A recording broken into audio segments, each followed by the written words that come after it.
Malika Jackson, Bennett Realty Solutions. How are you?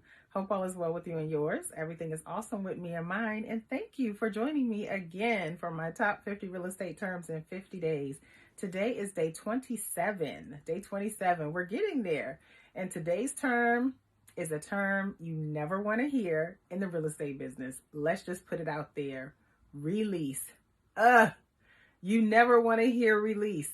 Release is like the thing nobody wants to see, nobody wants to do, nobody wants to hear about it. It is an epic fail, okay?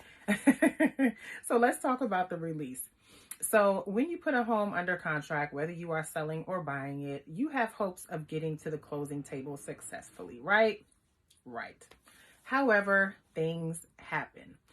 If it does not make it to the table successfully, you have to have a legally binding contract, I should say. You have to have a legal way to get out of it. And the way to get out of a contract is to do a release. Sometimes the buyer's financing doesn't go through. Sometimes the seller may change their mind. Sometimes there's an inspection issue. Sometimes there's an appraisal issue. Things happen. And when things happen and the two sides can't agree, won't agree, or something happens and it just doesn't work, you have to do a release. So now I must say, my release rate is low. By the time I put something under contract, we're going to closing, okay? Because I've been doing this so long that I know how to pivot. I know what to stay away from to prevent getting those releases. When I put something under contract, trust me when I tell you, if I'm helping you sell your house, you're going to closing. If I'm helping you purchase your home, you're going to closing.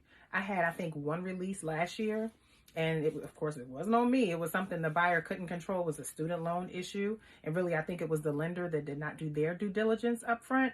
And I think maybe I might have had one maybe 2 years ago. Like, I don't get releases that often. I'm lucky that way. Some agents are putting in releases all the time, but it's because they're not doing their due diligence up front. That's why I do my due diligence up front, and I work with a lender who does his due diligence up front, because you catch those things that will tell you if you're not going to make it to closing. I'm not trying to have my buyer or seller go all the way through this process anticipating closing, and closing doesn't happen. I'm not doing that.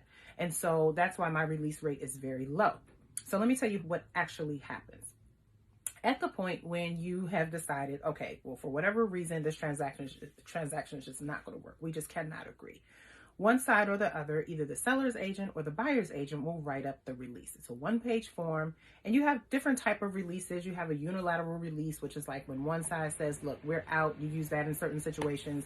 You have other releases where both sides sign. So depending on your situation will depend on what kind of release you sign.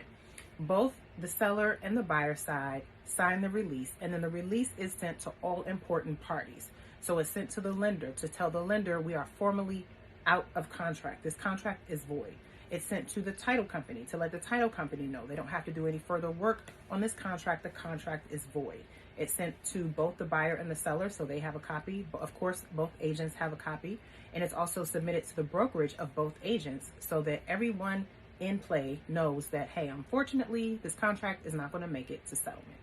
So that is the release. Hopefully you never see one in your lifetime, but it is part of the real estate world. Things happen. Sometimes contracts just don't work out.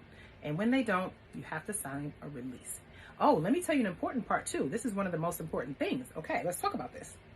The deposit. What happens to the deposit when you have to sign a release? So when you go under contract, you submit a deposit if you're the buyer, right? And the deposit is called an earnest money deposit, or EMD, and it's a good faith gesture that says, I am serious, I am financially capable, I am able, I am putting a deposit down with this contract to show that I'm ready to move forward.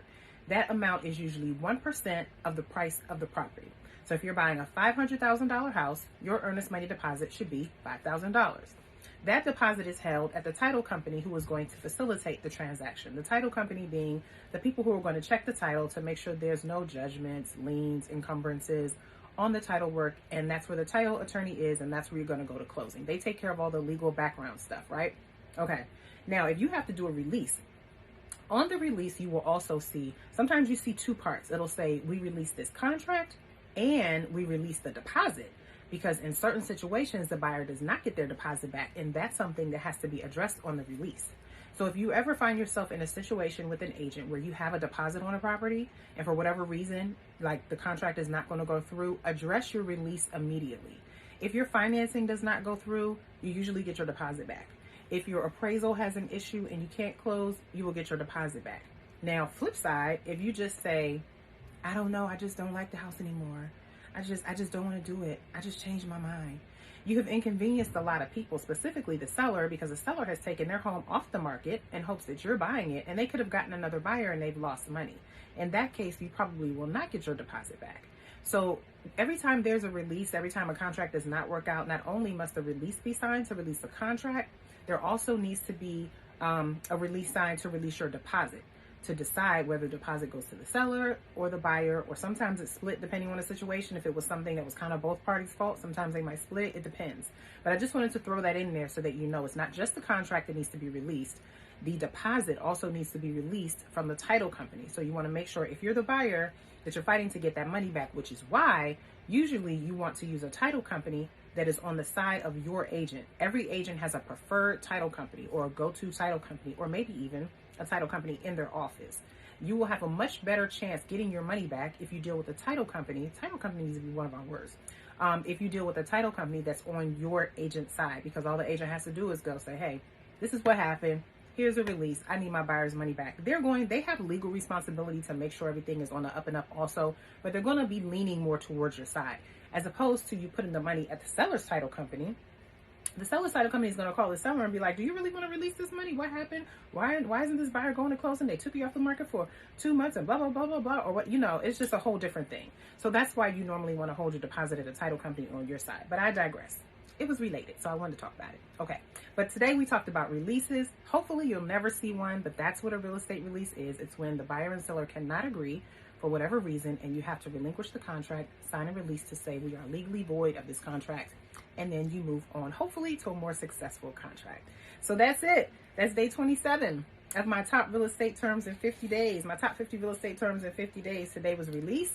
I will see you tomorrow for day 28. And again, if you have a topic, a subject, a term, a word that you want me to cover and explain, please send it to me. People have been sending me their words. I think I'm on about, 8 bonus words now.